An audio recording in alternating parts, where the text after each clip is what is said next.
She Talks Podcast လေးကနေပြန်လည်ကြိုဆိုလိုက်ပါတယ်။ကျွန်မက Sandy စိန်သိန်းပါ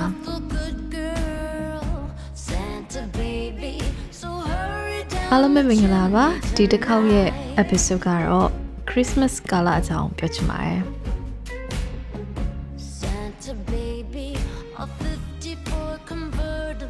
ကျွန်မဒီအကြောင်းနဲ့ပတ်သက်ပြီးတော့ episode လေးတစ်ခုလုပ်ဖူးပါတယ်အဲ့ဒါက2023တုန်းကပေါ့နော်ဝမ်းနေနေတဲ့အချိန်မှာ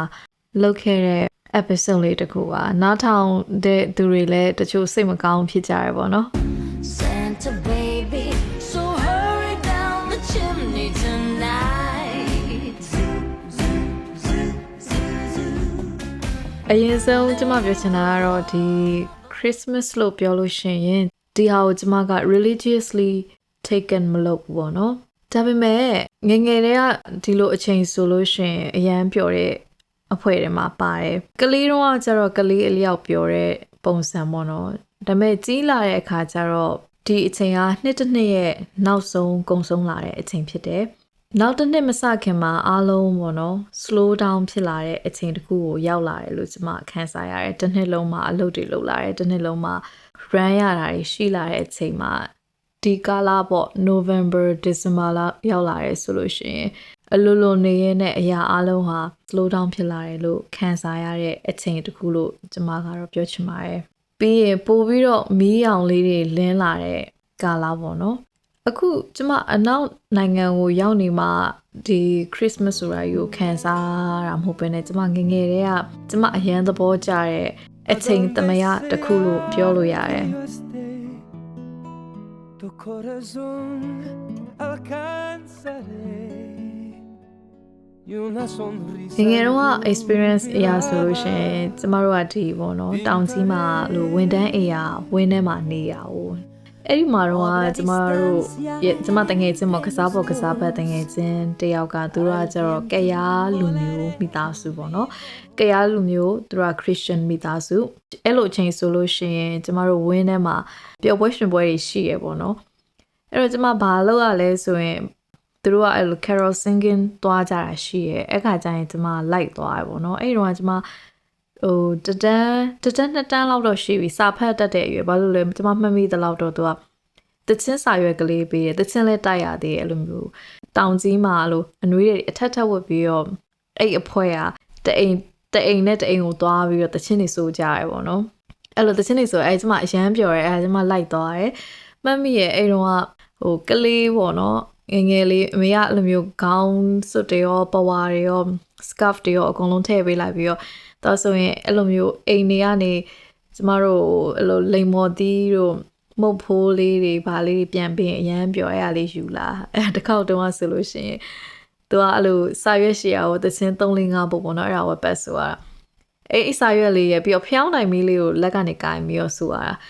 ဆိုတော့ကျမအဲ့လိုအရင်တော့စာရွက်ကိုကြည့်ဖျောင်းနိုင်မီးလေးကိုကင်ပြီးတော့ဆိုတာပေါ့နော်နောက်တော့ဘာဖြစ်လဲဆိုတော့ကျမသချင်းတွေရသွားတဲ့အခါကျကျမဟိုငေးတင်ငေးနဲ့အဲ့သချင်းဆိုတဲ့အချိန်မှာအဲ့ဖျောင်းတိုင်မီးကနေမှသချင်းစာရွက်ကိုသွားပြီးတော့လောင်တာပေါ့လောင်တဲ့ခါကျမီးကလောင်နေပါ့မှာ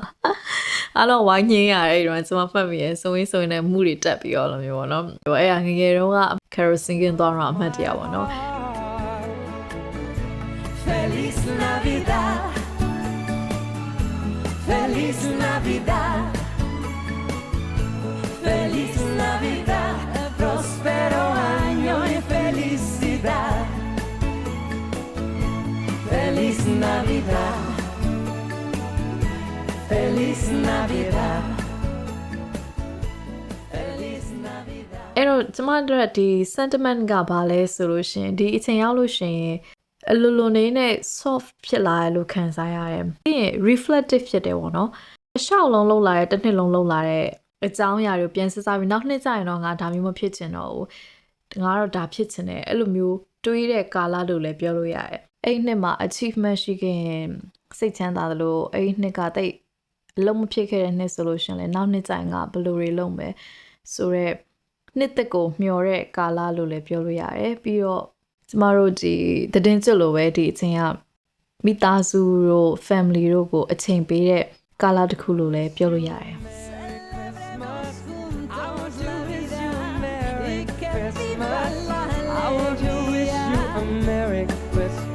the bottom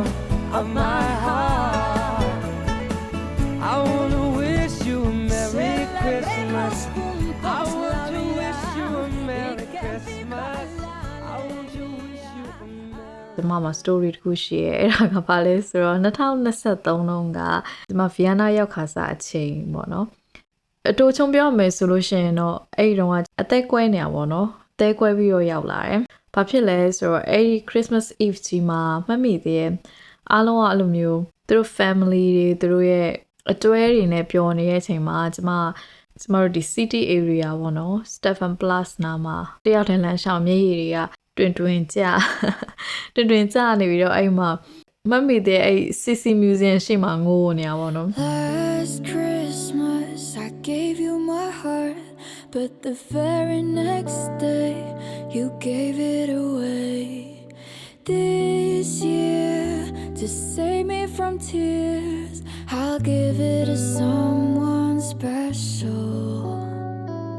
Last Christmas တချို့လူတွေအောင်ကျမကိုကြည်သွားတယ်ဒီကောင်မလေးဘာဖြစ်တာလဲပေါ့နော်အကူညီများလူနေလားဆိုပြီးကြည်သွားရတဲ့ဒီကျမပြေးကနေကွာစိတ်ကမထိန်နိုင်တော့ဘူးနော်အဲ့ကာလကလေဘယ်နေရာကိုရောက်နေရဆိုတာတဲ့ဘယ်သူတွေနဲ့နွေးနွေးထွေးထွေးရှိနေလဲဆိုတာကပိုအရေးကြီးရပိုတန်ဖိုးရှိရလို့ကျမကိုခန်းစားစေရတဲ့နှစ်ကအဲ့2023 Christmas ကာလပဲကျမရောက်နေတဲ့နိုင်ငံ Christmas ဆိုလို့ရှိရင်အလှဆုံးမြို့တွေကတစ်မြို့ပါတဲ့နေရာပြီးရင်ရာသီဥတုအေးအေးချမ်းချမ်းလေးနဲ့အရန်ကို romantic ဖြစ်တဲ့နေရာမျိုးပေါ့နော်ပြီးရင် festive လည်းဖြစ်တယ်ဒီက Christmas market တွေကမီးအောင်နေဆိုရင်အရန်လှတယ်အဲ့လိုနေရာမျိုးဒါပေမဲ့အဲ့ဒီအချိန်တုန်းကကျမတို့ကဒီလိုအကောင်းဆုံးနေရာရောက်နေပြီမဲ့ကျမဘေးနားမှာကျမကိုချစ်ခင်တဲ့သူတွေကျမချစ်ခင်ရတဲ့သူတွေမရှိတဲ့အပြင်အသေးပါဟတ်တက်ကွဲနေတဲ့အချိန်ဖြစ်တဲ့ခါကျတော့ Vienna Christmas ကအဲ့လိုကြီးဆိုရဲစိတ်ဝင်သွားရဲကွာအဲ့ဒီနှစ်တုန်းက and twice shy I keep my distance but just to catch my eye Tell me baby do you recognize me Well it's been a year it doesn't surprise me မနစ်က Christmas ကတော့ပြောဖို့ကောင်းတယ်လို့ပြောလို့ရပါဆိုတော့တစ်နှစ်ကြာသွားတဲ့အချိန်မှာမိတ်ဆွေတငယ်ချင်းတွေရှိလာတယ်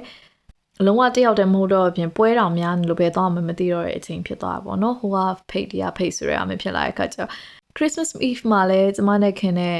အရန်ခင်တဲ့သူတွေနဲ့ကျမရှောက်သွားတာပေါ့နော်ပြီးတော့ကျမဘာလုပ်လဲဆိုတော့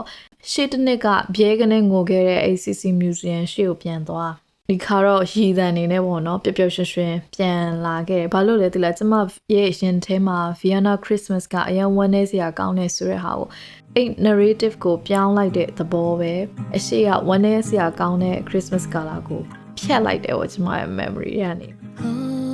Holy night the stars are brightly shining it is the night of our dear Savior's birth Long lay အစအစင်းစားရဲ့အဲ့ Christmas ပြီးတော့ကြောင်းပြီးသွားရင်တော့ငါမနေတော့ဘူးပေါ့နော်တခြားနေရာသွားရမယ်လို့စဉ်းစားပေမဲ့ပြန်ပြီးတော့ chance ပေးလိုက်တဲ့အနေနဲ့အဲ့နေရာမှာပဲနောက်တစ်မျိုး narrative ကိုပြောင်းစီလိုက်တဲ့အချိန်မှာ sentiment ပြောင်းသွားတယ်ပေါ့နော် on your knees. Oh, hear the angels' voices. Oh, night divine. ဒီနေ့ Christmas ကစပြီးတော့ကျမဘာစလုပ်လဲဆိုတော့ကျမမှာအဲ့လိုခင်ရတဲ့အဲ့လိုမျိုးမေ့ထားလို့မရတဲ့အရန်ကို helpful ဖြစ်တဲ့မိတ်ဆွေတငယ်ချင်းတွေရှိရယ်တခါကျရင်ကျမမေ့ရတယ်ကွာမေ့တတ်တယ်သူတို့ရဲ့မွေးနေ့တွေပါတယ်မှာကျမ birthday wish လုပ်ဖို့မေ့တတ်တဲ့ခါကျတော့ကြက်ကွက်တယ်လို့ဖြစ်တာပေါ့နော်သူကလည်းအဲ့ဒါကိုစိတ်ထဲမှာထားတာမဟုတ်ပါဘူးကျမရဲ့ပုံစံကိုသူတို့ကတခါလေကျရင် message ပို့ရင်စင်းဖြစ်ရင်တော့မှပြန်မဖြေဘူးပေါ့နော်အဲ့ဒါတခြားမဟုတ်ကျမမြင်တော့မြင်တယ်စိတ်ထဲကလည်းပြန်ဖြေလိုက်တယ်ဒါပေမဲ့တကယ်လက်နဲ့ရိုက်လိုက်ဖို့ကကျမမေ့သွားပေါ့နော်ဆိုတော့ကျမနဲ့အရင်ရင်းနေတဲ့သူတွေဆိုရင်အဲ့ဒါကိုနားလည်ပြီးသားဒါကိုရှင်းပြနေစရာမလိုတချို့မသိတဲ့သူတွေကတော့အဲ့လိုမာနကြီးရဲ့ပေါ့နော်ခြေတယ်ပေါ့အဲ့လိုထင်တယ်အဲ့မဲ့မာနလည်းကြီးရဲ့ခြေလဲခြေပါတယ်ဒါပေမဲ့အဲ့လောက်ကြီးတော့ဟိုစင်းဖြစ်ပြီးပြန်မပြောတဲ့အဖွဲ့တွေမှာတော့မပါဘူးပေါ့နော်အဲ့တော့ကျမဘာလုပ်လဲဆိုရင် မွေးနေ့တွေမှာဆိုလဲ wish လုပ်ဖို့မေ့တယ်ပြီးရင်လက်ဆောင်လေးတွေပေးဖို့မေ့ရဝေးနေတာအကြောင်းကိုယ့်ဘာသာကို occupy အလုပ်တွေများနေတာအကြောင်းဆိုလို့ရှင် compensate ပြန်လုပ်လိုက်လဲဆိုလို့ရှင်ဒီနှစ်ကုန်တဲ့အချိန်ရောက်လာတဲ့အချိန်မှာ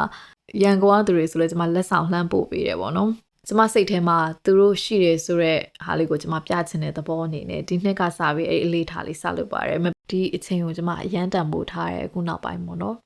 တချို့ဟာတွေဆိုလဲတော်တော်များ short ပေးလိုက်တာများပါတယ်သိပြီးတော့ okay ဒီကာလပဲထားလိုက်ပါဒါကိုပေးနိုင်တာကိုပြလိုက်တယ်ဆိုတဲ့သဘောအနေနဲ့ပဲထားလိုက်တော့တဲ့ဟာရှိရယ်အဲ့တော့အားလုံးပဲ Christmas နဲ့ပတ်သက်တဲ့ story လေးရှင်လည်း share ပေးလို့ရပါတယ်နားထောင်ပေးတဲ့အတွက်လည်းအများကြီးကျေးဇူးတင်ပါတယ်နောက်ထပ် episode တွေမှာပြန်လည်ဆုံတွေ့မယ်နော်အားလုံးပဲ Merry Christmas ပါ